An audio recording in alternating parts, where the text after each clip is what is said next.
Shalom, selamat pagi Bapak Ibu, saudara-saudari yang dikasihi Tuhan. Saat ini saya mengajak kita semua untuk mengikuti renungan harian yang dikeluarkan oleh Sinode Gereja Kristen Oikumene di Indonesia (GKO) dengan berpedoman pada pola pembacaan Alkitab 4M. Mari kita berdoa. Ya Tuhan, terima kasih untuk kehidupan di hari ini. Ketika kami akan melakukan aktivitas kami di sepanjang hari ini, kami membutuhkan Tuhan hadir melalui firman-Mu, sehingga firman-Mu boleh menjadi penuntun bagi kami, pengarah bagi kami, untuk terus bertumbuh dan berjalan bersama dengan Tuhan. Dalam nama Tuhan Yesus Kristus, amin.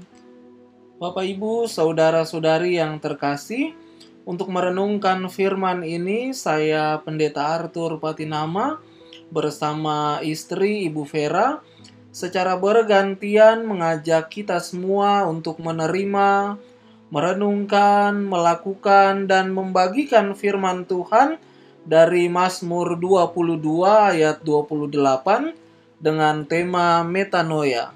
Mazmur 22 ayat 28. Demikianlah bunyinya.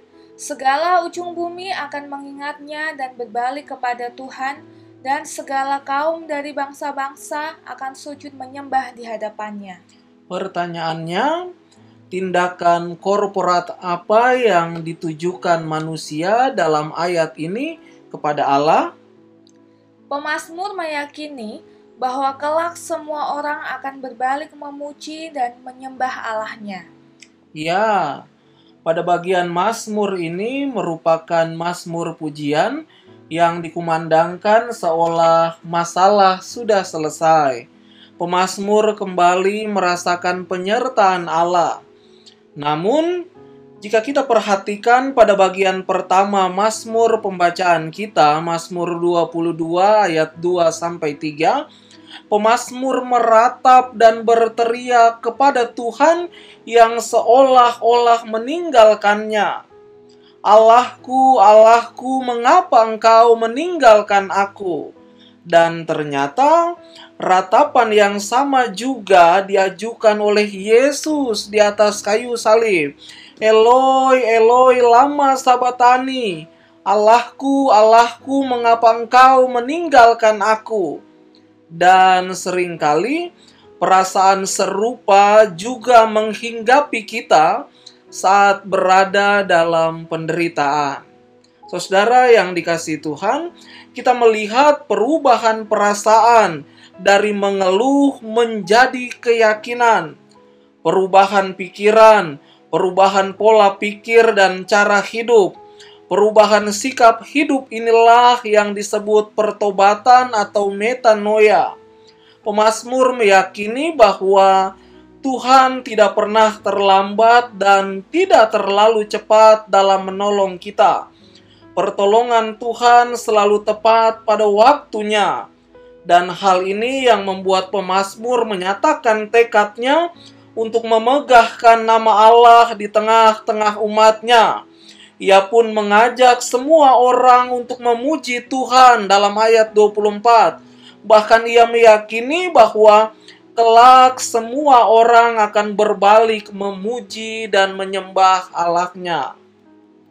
Maka sekarang yang penting dan relevan bagi kita bukanlah teriakan dan keluhan mengapanya, melainkan bagaimana kita meresponnya.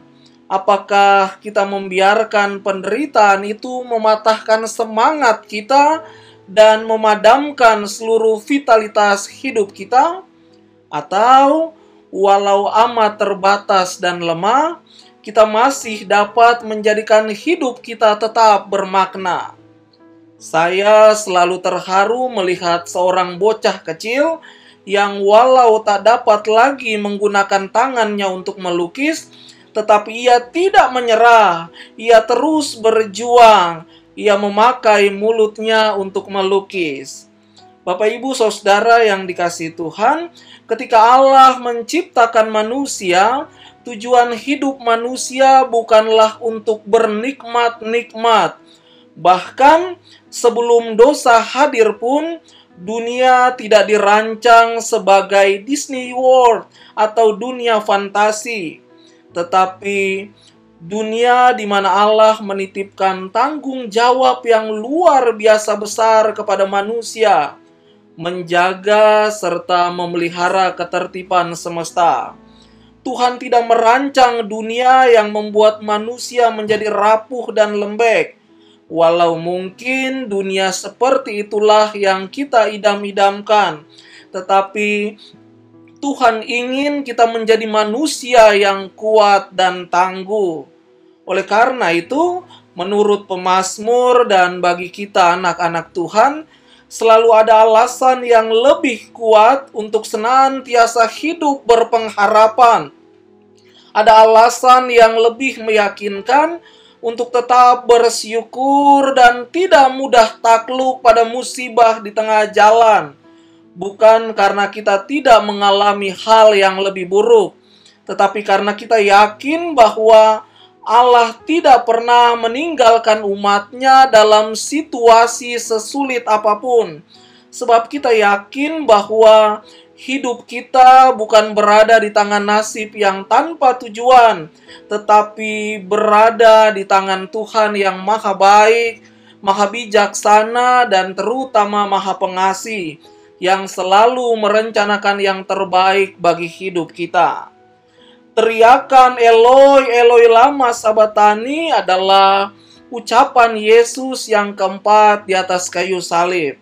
Lalu kemudian dalam ucapan terakhirnya Yesus berkata, "Ke dalam tanganmu kuserahkan nyawaku."